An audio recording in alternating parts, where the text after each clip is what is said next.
Stop scrolling right now, somewhere in the quiet, electric hum of your body, woven into the spiral of every cell, tucked beneath the chatter of your heartbeat.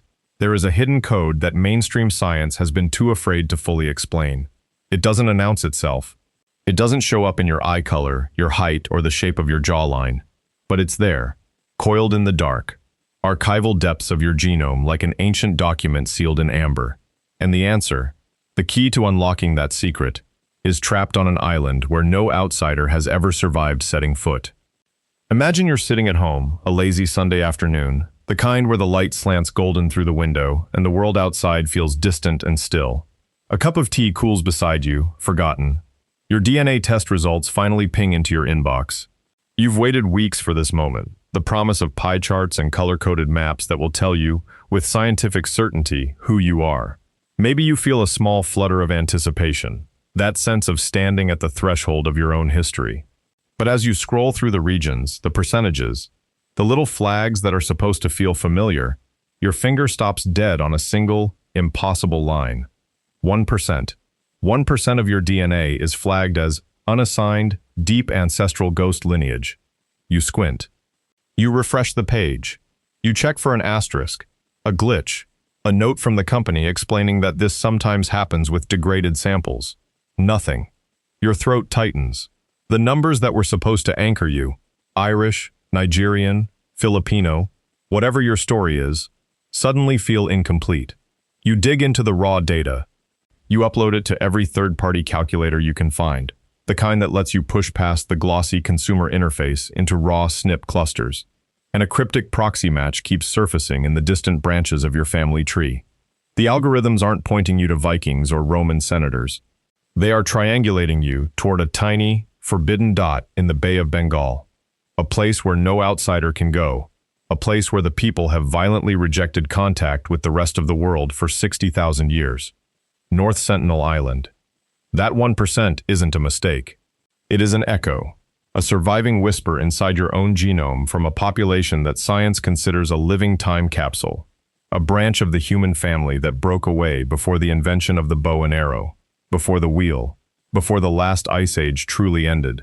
And the truth about who they are, their identity burned into their DNA, has finally been decoded without a single scientist ever setting foot on their shore.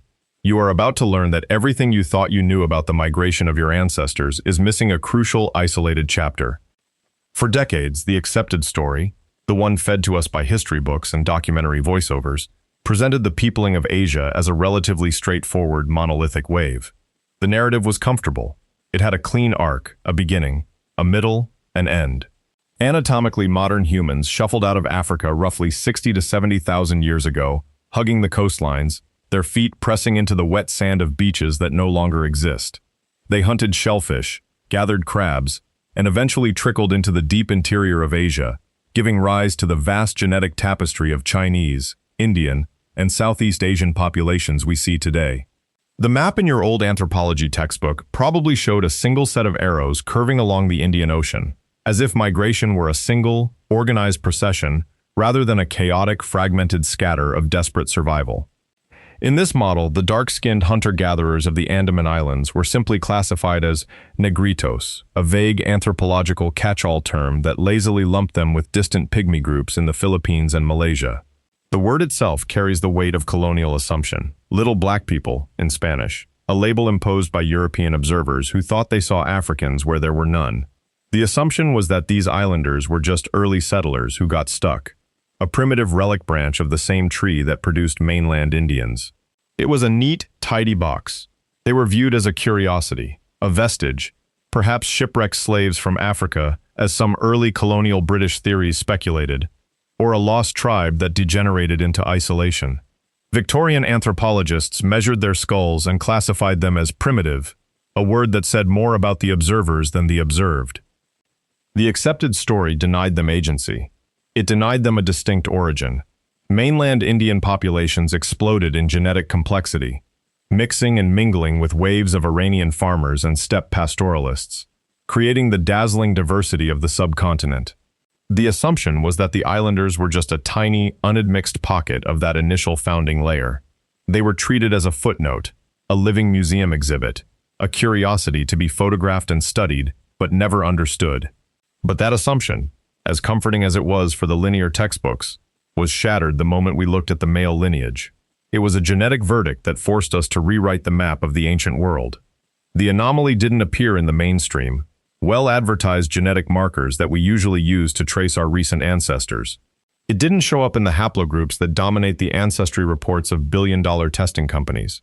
It appeared in the deepest, most archaic branches of the human Y chromosome. The Y DNA is a molecular clock passed strictly from father to son, accumulating tiny, traceable mutations over millennia.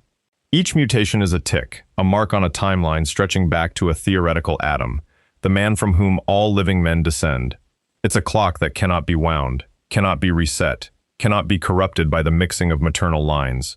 It is the purest record of paternal descent we possess. For the vast majority of the Asian continent, the defining male signature is a superlineage known as K2, a branch that spawned the massive haplogroups O, Q, and R. These are the genetic tattoos of the great agricultural expansions out of the Yellow River, the horse-riding nomads of the steppe, the Indo-European speakers. They dominate the genes of billions of men. If you are male and you have European, South Asian, or East Asian ancestry, the odds are overwhelming that your Y chromosome traces back to K2, or one of its daughter branches. It's the default mode of Asian male ancestry, as common as black hair and brown eyes. But when researchers finally analyzed samples from the Onge and Jarawa people, who live on islands just a few nautical miles from the Sentinelese, the signal was utterly alien. The dominant male lineage wasn't K. It wasn't even close. It was haplogroup D, specifically a branch called DM174. And here is where the paradox hits you with the force of a tidal wave. Haplogroup D is exceptionally rare. It is a ghost. You can search the entire subcontinent of India. You will find it sporadically in isolated tribal pockets, but it is drowned out by the noise of later migrations. You do not find DM174 in Africa, because it mutated after the Great Exit. You do not find it in Europe or the Americas, because those populations descend from different branches of the human tree. Where do you find its brothers? In tiny, frozen pockets of the ancient East, the Ainu of Japan, the Highlanders of Tibet, indigenous communities in the Andamans. This isn't a recent mutation. This is a marker of a failed migration. A lost wave of humanity that pushed east along the southern coast of Asia, while the rest of the world's ancestors were still huddled somewhere in the Middle East. The Y chromosome of the Andamanese was screaming into the void that these men were not related to the Indian fishermen they saw on the horizon. These men were the direct, nearly pure descendants of a pioneering expedition that left Africa so early they missed the genetic party that created the rest of us. They are not a branch of the Indian tree. They represent a totally different trunk that was left to petrify in salty ocean air. But the anomaly doesn't stop with the male line. If the Y DNA was the violent crack in the window, the mitochondrial DNA was the shatter. We carry the history of our mothers in the energy factories of our cells, those tiny organelles called mitochondria, and in the Andamanese, those factories are running on a blueprint frozen in time. The maternal lineages, specifically the M31 and M32 clades, represent a purity of signal that makes geneticists catch their breath. In mainland populations, ancient maternal lines get diluted, reshuffled, and buried under thousands of years of back migrations and trade routes.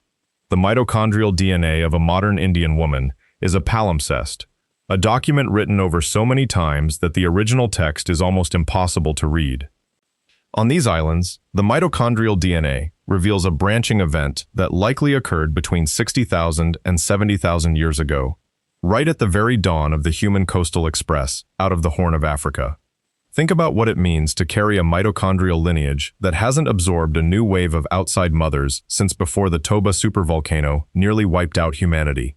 That eruption, which occurred around 74,000 years ago on the island of Sumatra, blasted so much ash and sulfur dioxide into the atmosphere that it triggered a global volcanic winter, a decade-long darkness that may have reduced the global human population to just a few thousand breeding individuals. The Andamanese ancestors survived that bottleneck. Their mitochondrial DNA carries the scars of that survival. Think about walking through the jungle canopy with a cellular blueprint that remembers a beach on the forgotten coastline of Sundaland, a land that is now 100 meters underwater. The anomaly is jarring because it breaks our perception of distance. A person from Mumbai and a person from London share more recent maternal ties than an Ong person and a Sentinelese person share with a mainland Indian living just 50 kilometers away. The genetic distance isn't geographic, it's temporal.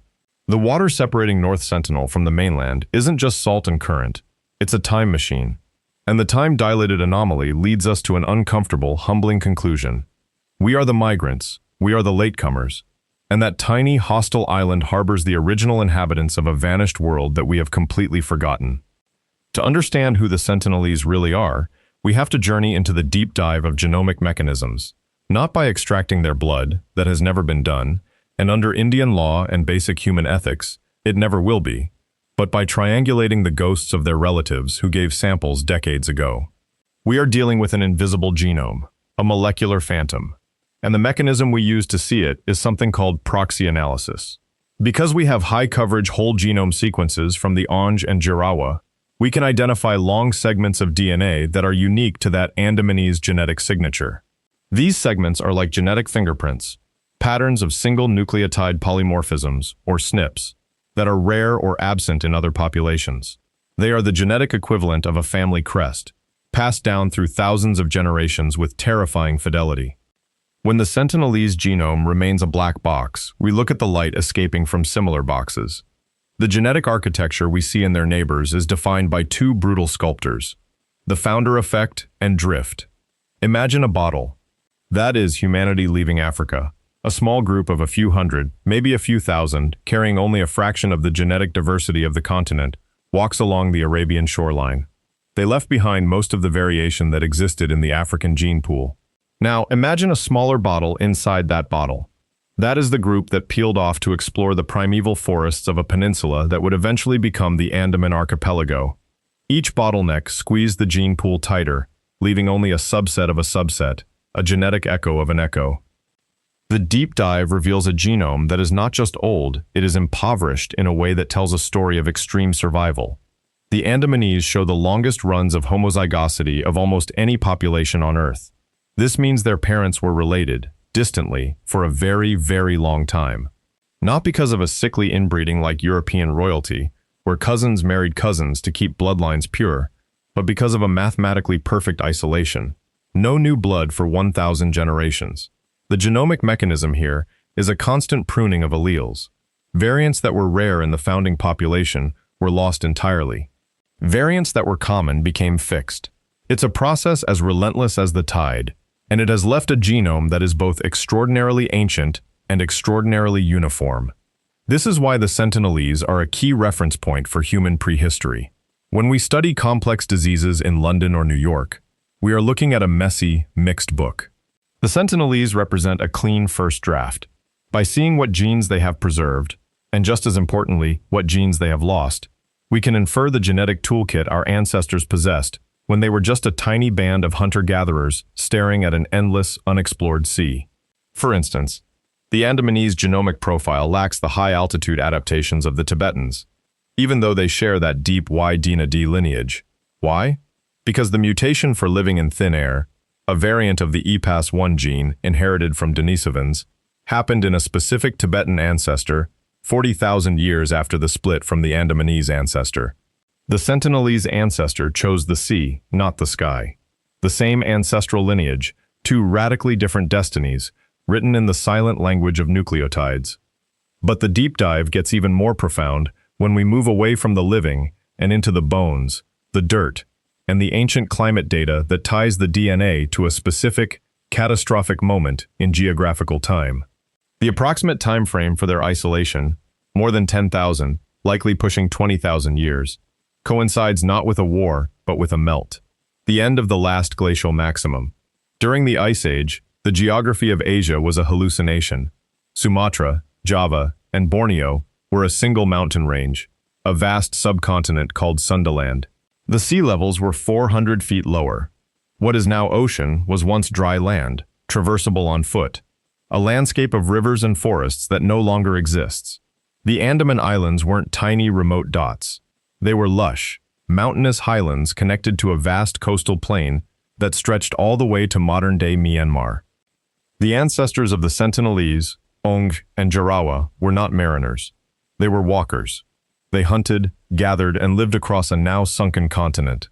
Imagine the landscape they roamed, a tropical savanna teeming with megafauna, ancient elephants, giant monitor lizards, and dense, verdant forests bisected by wide, slow rivers.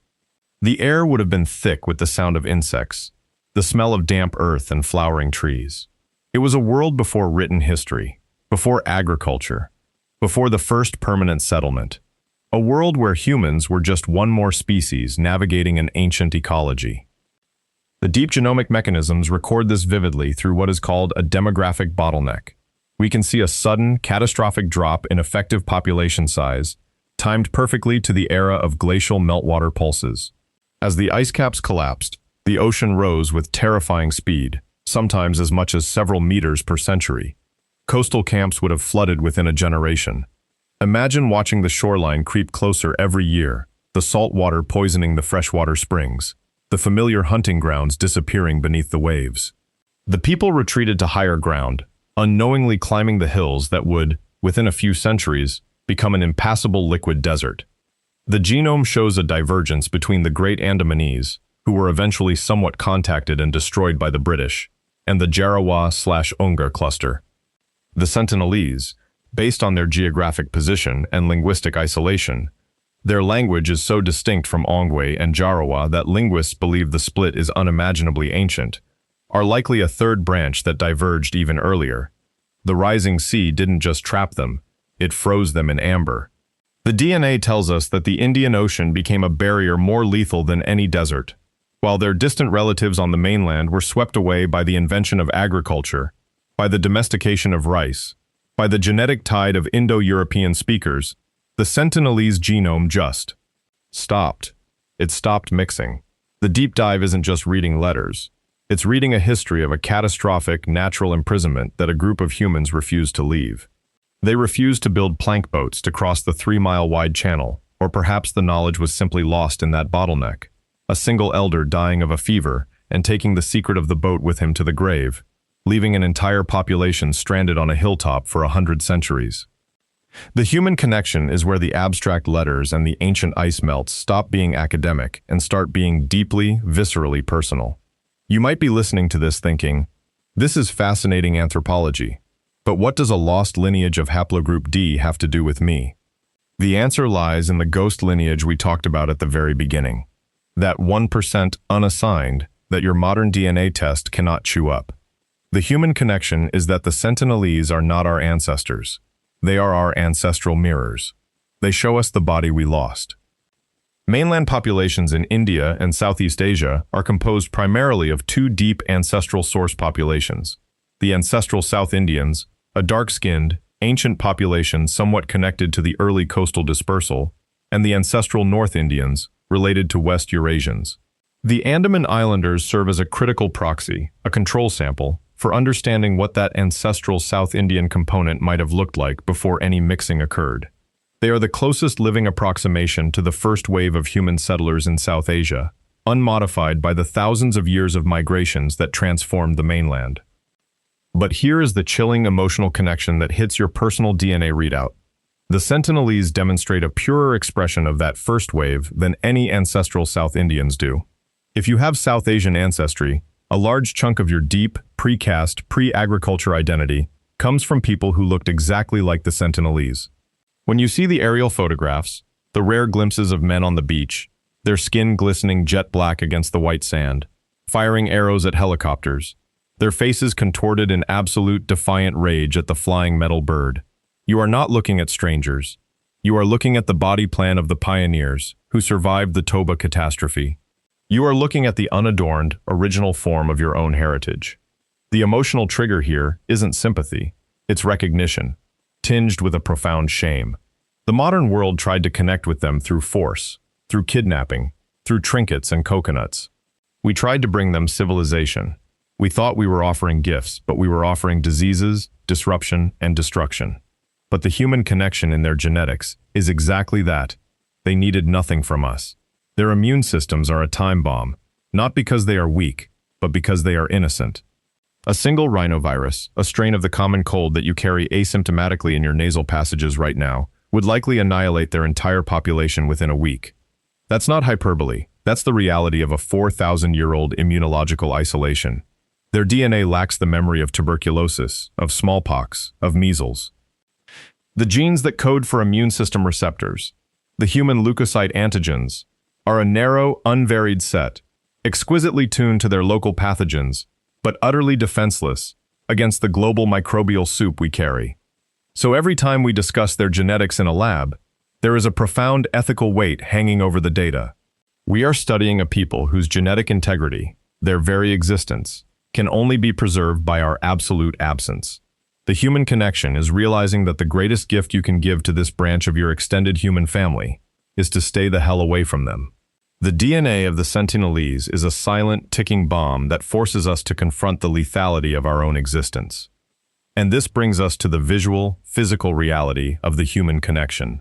The traits that make an Ainu man in Hokkaido and a Sentinelese archer on a tropical beach look eerily, disturbingly similar.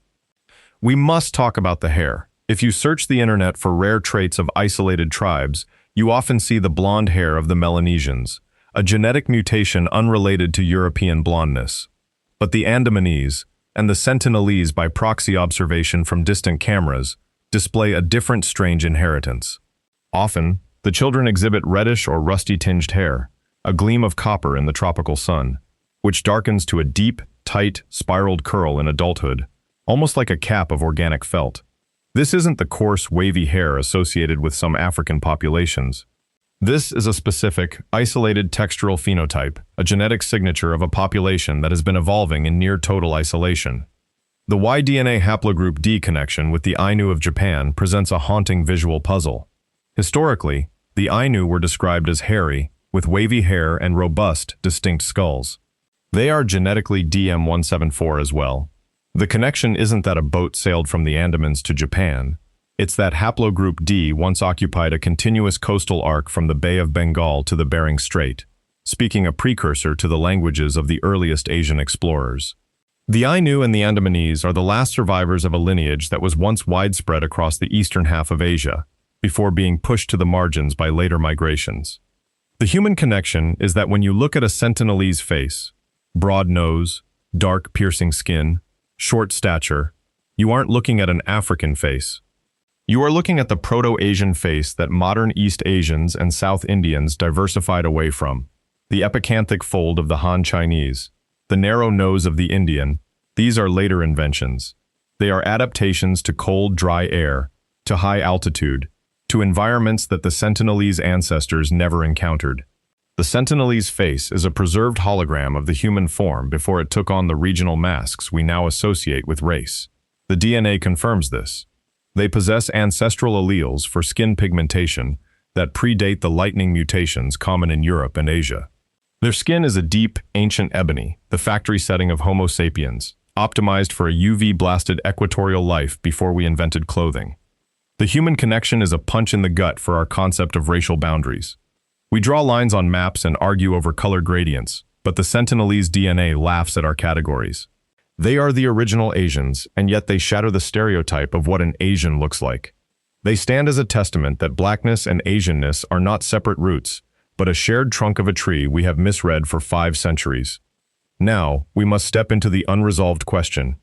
This is the part of the script where the music should strip back, leaving only the hum of the server room and the vast, deafening silence of the unknown. Because despite the confidence in my voice, despite the nature papers and the science authors, we have to admit something that few YouTube documentaries will dare to say out loud. We haven't actually sequenced a single Sentinelese cell.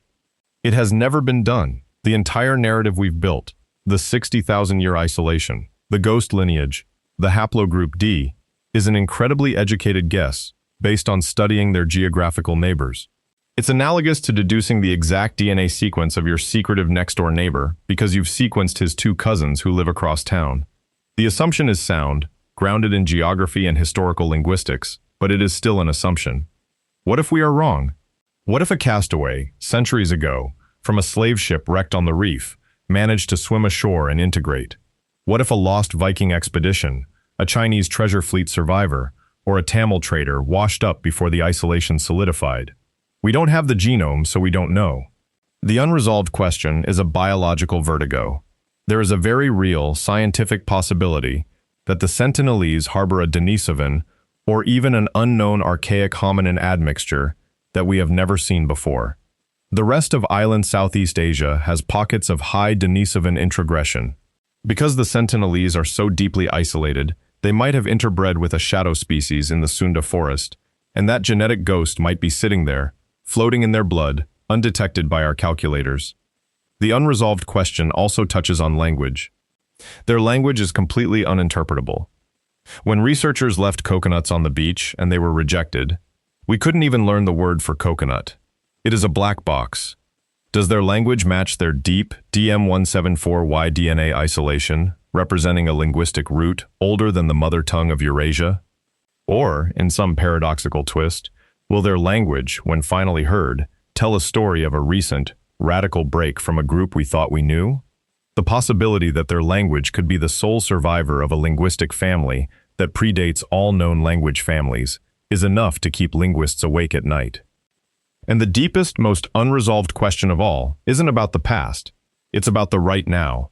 We know their genetic distinctness makes them one of the most vulnerable populations on the planet. They are listed as a scheduled tribe by the Indian government, but their census number is a wild guess anywhere between 50 and 400 individuals. That is a vanishingly small effective population. Genetic drift in such a small group isn't a slow, majestic process. It is a violent roulette. Harmful recessive mutations can sweep through and fix in the population with terrifying speed. We don't know the state of their genetic load. Are they a healthy, robust tribe of super athletes, as their muscular frames and survival skills suggest? Or are they teetering on a cliff edge of inbreeding depression, a single bad gene from a congenital crisis? Our science cannot tell us, because to test that gene involves a breach of their bodily autonomy, so violent it would kill them. The paradox is absolute. The DNA that answers who they really are is the very poison that would destroy them if we tried to retrieve it. So we are left with the echo. We are left with the ghost in the machine. We have an answer, a 99% likely beautiful, robust answer that frames them as the direct descendants of the first coastal explorers, the holders of ancestral traits, the lost patriarchs and matriarchs of the Asian family. But science is a discipline of doubt, and the final 1% remains locked on an island that is, by its very nature, a fortress against certainty. The Sentinelese DNA is a song we can only hear through a thick, soundproof glass wall. We can see the melody's vibration, we can guess the notes, but the true sound is known only to them and the dense, living jungle that has swallowed their secrets. That 1% inside you? It has a face now. It has an island. It has a warning. So, before you click away, ask yourself one thing. If the answer has been living on that beach for 60,000 years, untouched, defiant, and alive, what else is your DNA hiding that no test will ever dare to tell you? Thank you for watching. See you in the next one. Thanks for staying until the very end. Goodbye for now.